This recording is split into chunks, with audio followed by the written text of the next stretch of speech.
आज मैं बात करने जा रही हूँ हमारे ऑटिस्टिक जितने भी बच्चे रहते हैं उनमें एक नॉर्मल सा कॉमन सा एक बिहेवियर देखने को मिलता है, जिसके चलते हमारे पास पेरेंट्स की बहुत सी क्वेरीज आती हैं कि हमारे बच्चे में ये बिहेवियर है। उनको समझ नहीं आ पाता कि हमारा बच्चा ये सब चीज़ें क्यों करता है, बार बार रिपीट क्यों करता है। जैसे आपने सुना होगा पेरेंट्स से, नॉर्मली पेरेंट बोलते हैं कि हमारा बच्चा जो है light bar bar on end of करता रहता है, अपनी आंखों को बार बार ब्लिंक करता रहता है या गोल गोल घूमता रहता है, कॉन्टिन्यूसली जंप करता रहता है। और तो उन्हें ये चीज़ समझ नहीं आ पाती है कि हमारा बच्चा ये चीज़ें बार बार बिना मतलब के क्यों करता रहता है। तो आज मैं आपको इसी क्वेश्चन का आंसर देने जा रही हूँ। बच्चों में ये सिचुएशन, ये कंडीशन, ये बिहेवियर क्यों डेवलप होता है, उसका एक रीज़न रहता है सेंसरी इश्यूज। आप सबको पता होगा कि ऑटिस्टिक बच्चों में जो है सेंसरी इंटीग्रेशन इश्यूज जो है रहते हैं। बच्चा अपनी 5 सेंसेस एक टाइम पे एक जगह पे इंटीग्रेट नहीं कर पाता है। और ये सेंसरी इश्यूज कब क्रिएट होते हैं? जब बच्चा इंफॉर्मेशन को रिसीव करने में और आगे रिस्पॉन्ड करने में उसको डिफिकल्टीज जो है वो फेस कर रहा होता है। जब वो ये डिफिकल्टीज फेस कर रहा होता है तो उसके बाद बच्चा अपनी सेंसरी नीड्स को पूरा करने के लिए जो ये सब चीज़ें करता है, ये बिहेवियर बार बार करता है, जिसे हम स्टिमिंग या सेल्फ स्टिमुलेटिंग का नाम देते हैं। सेल्फ स्टिमुलेटिंग और स्टिमिंग क्या होता है?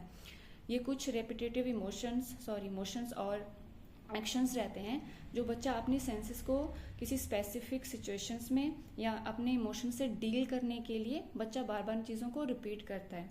स्टीमिंग में हमारे कॉमन से टाइप जो रहते हैं वो क्या आ जाते हैं कि कई बच्चों को साइट सेंसरी इश्यूज होता है, साइट से रिलेटेड।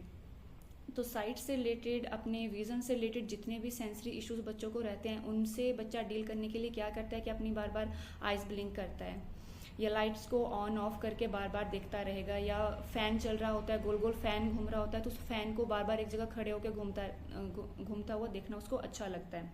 उसके बाद कई बच्चों को touch related, tactile related senses issues रहते हैं, जिसको कॉप करने के लिए बच्चा या तो किसी ऑब्जेक्ट को बार बार प्रेस करता रहता है या अपने आप को बार बार रब करता रहता है, किसी चीज़ को हाथ में लेके स्क्वीज करता रहता है। ये हमारे टच से रिलेटेड सेंसरी इश्यूज आ जाते हैं। तीसरा हमारा रह जाता है auditory related issues. Auditory related issues, sensory issues जिस भी बच्चे को रहते हैं वो आपने देखा होगा कि या तो किसी साउंड से, टीवी की साउंड से, या तो किचन में जब सीटी बज रही होती है, खाना बन रहा होता है तो अपने कानों को वो बार बार बंद करते हैं और ऐसे करते हैं, बंद करेंगे और हाथ हटाएंगे। तो ये ऑडिटरी रिलेटेड इश्यूज बच्चे में आ जाते हैं। कुछ बच्चों को ऑल्फैक्टरी या टेस्ट रिलेटेड इश्यूज रहते हैं। तो आपने देखा होगा कि बच्चा किसी भी चीज़ को उठा के या तो लिक करेगा, हैंड लिकिंग रहती है, ऑब्जेक्ट लिकिंग रहती है, लोगों को सूंघता है, लोगों के कपड़े को सूंघता है, या किसी भी चीज़ को खाने से पहले जो है वो स्मेल करता है। ठीक है। कोई बच्चों को auditory related issues, sensory issues रहते हैं, तो उससे डील करने के लिए बच्चा क्या करता है कि या तो बार बार हमिंग करेगा, किसी स्पेसिफिक पोइम या फ्रेजेस, जो भी उसको लाइन अच्छी लगती है, कोई पोइम अच्छी लगती है, कोई सॉन्ग अच्छा लगता है, बच्चा उसको बार बार जो है वो एक दिन में गाता रहता है, कॉन्टिन्यूसली रिपीट करता रहता है बार बार। और वेस्टिबुलर जो है सेंसरी इशू जिस भी बच्चे में रहते हैं उस कंडीशन में बच्चा क्या करता है कि स्पिन करेगा, अपनी बॉडी को स्पिन करता है, गोल गोल घूमता है जब तक कि उसको थोड़ा चक्कर ना आने लग जाए। उसके बाद बच्चा जंप करता रहता है, हैंड फ्लैपिंग करता रहता है। तो ये कॉमन से कुछ स्टिमिंग के टाइप रहते हैं जो बच्चा अपनी सेंसेस को, सेंसरी नीड्स जो हैं, सेंसरी इश्यूज जो हैं उनसे डील करने के लिए बच्चा बार बार इन चीज़ों को रिपीट करता है।